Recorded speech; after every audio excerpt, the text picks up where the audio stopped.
Alors Marina, je voudrais que tu te présentes, toi qui connais bien le tai chi, toi qui es maître en tai chi, pour nous expliquer, d'abord te présenter, nous expliquer qu'est-ce que c'est le tai chi chuan. Donc mon nom bouddhiste est Tin Roi, ça signifie fleur calme et spirituelle.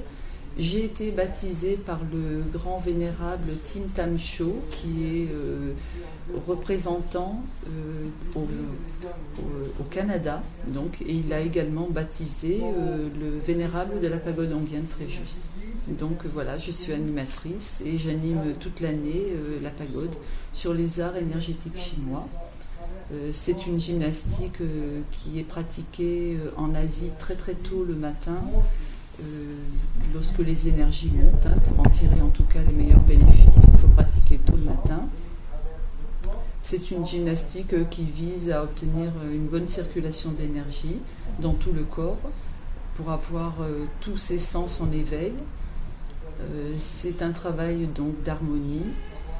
Même si le geste est martial, il est important de connaître donc l'application martiale, mais le but principal est d'activer tous les méridiens du corps et d'avoir donc tous ses sens en éveil. Et quelles sont les origines du tai chi? Alors, fut-elle taoïste, bouddhiste, il y a encore beaucoup de questions autour de cette discipline.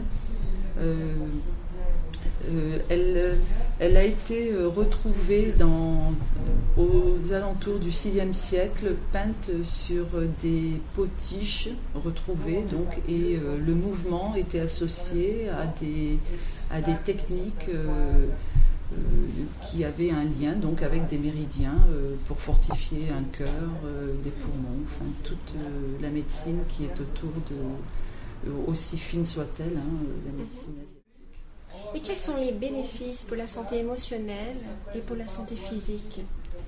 Alors c'est un travail qui est quand même extraordinaire. Les arts énergétiques chinois positionnent le corps vraiment dans un état d'harmonie, tant physique que mental. C'est vraiment un travail de recentrage. Là, ce qu'on peut le plus voir, c'est un travail profond, en profondeur, et un travail de recentrage. Donc on peut dire que le tai chi, le rééquilibre les énergies, oui. Il aide la personne à ne pas tomber malade? Tout à fait, tout à fait. Il y a une immunité qui se fait et la personne effectivement sera vraiment de moins en moins malade.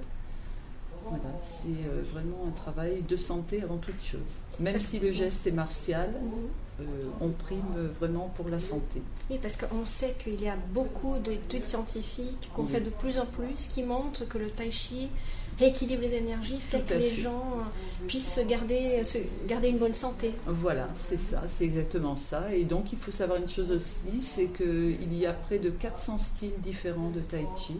Donc des formes de tai chi qui sont adaptées pour des personnes, on va dire, d'un certain âge, qui ont des mobilités réduites.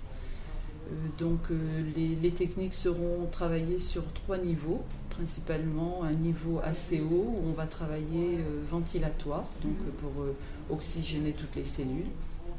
Ensuite, on peut travailler, et c'est ce qu'on trouve le plus souvent en salle, sur un travail intermédiaire, donc où on appuie un tout petit peu plus la technique. Et ensuite, vous aurez un travail qui va être beaucoup plus rasant au niveau du sol. Et alors là, on va tout de suite travailler pour tout ce qui est les tendons, pour favoriser, on va dire, son kung fu, pour les gens qui voudraient travailler les arts externes, travailler vraiment en profondeur, donc raser les sols.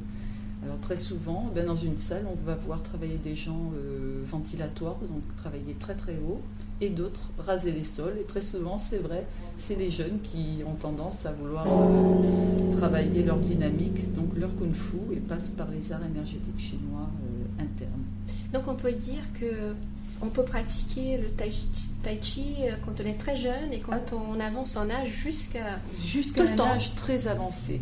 Il n'y a pas de limite d'âge, aucune limite d'âge. Le tai chi peut être pratiqué à tout âge. On notera que je travaille également donc dans les écoles, les centres aérés, puisque ça commence vraiment à s'ouvrir depuis quelques années. il faut que la dynamique reste très ludique pour les enfants, parce que bon, c'est sûr que des adultes restent assez longtemps à pratiquer en statique, en lenteur. Bon, les enfants, il faut en permanence captiver leur attention pour arriver à les maintenir, mais par contre, quand ils n'ont pas les tensions que nous n'avons, donc quand ils rentrent vraiment dans le jeu, et qu'ils commencent à pratiquer, il se dégage de leur visage une détente qui est incroyable, qui est vraiment perceptible, même à l'œil qui n'est pas initié. On voit vraiment l'enfant complètement relâché. Et Marina, pour les personnes qui ont 50 ans, 60 ans, 70 ans, qui n'ont jamais pratiqué, ils se posent des questions par rapport à la possibilité de commencer à un certain âge. Est-ce que c'est... Alors, possible. On peut pratiquer à tout âge. Moi, symboliquement, cette année, j'aurai 50 ans. Et je crois que je ne peux pas espérer mieux être que... on m'a souvent dit, tu vas voir, c'est difficile quand on passe la quarantaine. Je peux vous dire que vous pouvez glisser les années. On est totalement détaché de tout ça. C'est vraiment, on avance vraiment en toute sérénité. On a un détachement effectivement qui se fait. On change beaucoup en pratiquant les arts énergétiques chinois.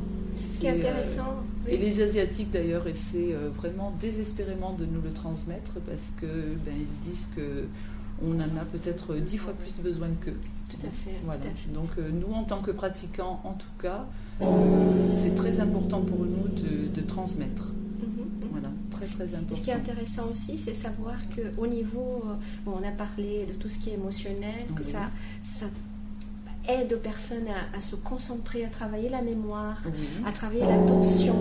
Et puis au niveau physique aussi, on travaille l'équilibre, ce qui est très important, parce que quand on avance en âge, il faut penser à renforcer les muscles, et avec ce travail qui est doux, on arrive à renforcer nos muscles et travailler notre équilibre. Tout à fait, tout à fait. Oui. Et d'ailleurs, je le vois aujourd'hui au travers de pratiquants qui viennent de plus en plus nombreux, donc de tout âge. Je vois que les gens sont très heureux de pratiquer et sont vraiment en pleine harmonie. Voilà.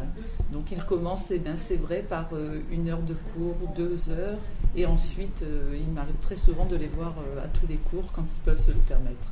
Je travaille vraiment à la source, et c'est vrai que je tiens volontairement à travailler le matin les arts énergétiques chinois pour en tirer donc les meilleurs bénéfices, puisque ça se pratique le matin. Il y a des personnes qui s'entraînent le soir, donc ce n'est pas, je veux dire, c'est pas mauvais, mais il vaut mieux pratiquer le matin. Je pense que là tu vas nous dire si c'est lié, parce que dans le processus biologique, le corps le matin, il y a des événements physiologiques se produisent le matin. Et donc certainement il doit avoir une relation entre le moment de la pratique où le corps, il y a des réactions hormonales, etc. qui se passent à ce moment-là. C'est pour ça que la pratique elle est plus intéressante. Tout à fait. Et ne serait-ce que même au niveau du cerveau, on a un cerveau tout neuf le matin. Très souvent, les musiciens qui créent leur musique, créent le soir, et puis à un moment donné, ils n'entendent plus rien, et c'est souvent avec une oreille neuve le matin qu'ils écoutent ce qu'ils ont créé. Mais nous, on est un peu dans cette approche-là. Le matin, on est vidé un maximum déjà, même si on est encombré, parce que on a des pensées comme en méditation, on a toujours quelque chose qui vient traverser l'esprit. On arrive quand même à avoir nettoyé un maximum la nuit, et donc la pratique tout de suite le matin va déjà positionner le corps dans une bonne dans une bonne voie. Voilà. Est-ce qu'on pourrait dire que le tai chi, il est la méditation en mouvement? Méditation en mouvement, c'est exactement ça, de la méditation en mouvement. C'est une séance de gymnastique chinoise en Tai Chi Chuan équivaut à une séance d'acupuncture par le mouvement. Donc on active les méridiens du foie, de la rate, du pancréas par le mouvement. Voilà. Les Chinois, c'est très représentatif, disent souvent, c'est comme si on massait les organes. Voilà, donc on va masser le cœur, on va masser les poumons. Et on peut aussi cibler le travail, travailler uniquement sur des zones comme pour les reins. Donc pour le cœur, il y a des heures aussi où l'afflux d'énergie est beaucoup plus importante à ce moment-là. Par exemple, donc pour le cœur, il y a des heures où on peut travailler et donc ça veut dire en tirer les meilleurs bénéfices si on se glisse dans le meilleur moment. Hein, voilà. Merveilleux. Très bien. Je pense qu'on a pu parler de quelque chose qui est très important. Oui, très très important. Merci beaucoup. Asie Afat.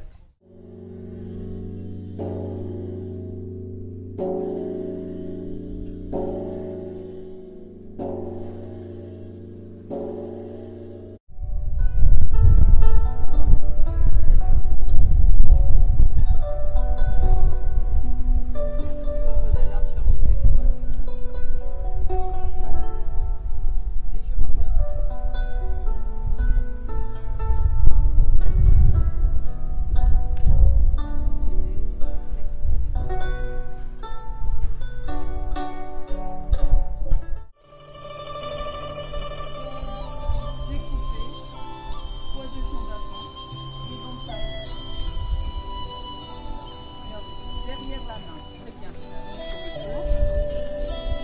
Et maintenant, regardez, je soulève.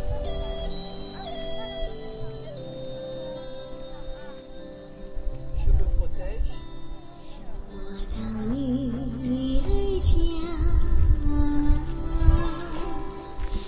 Je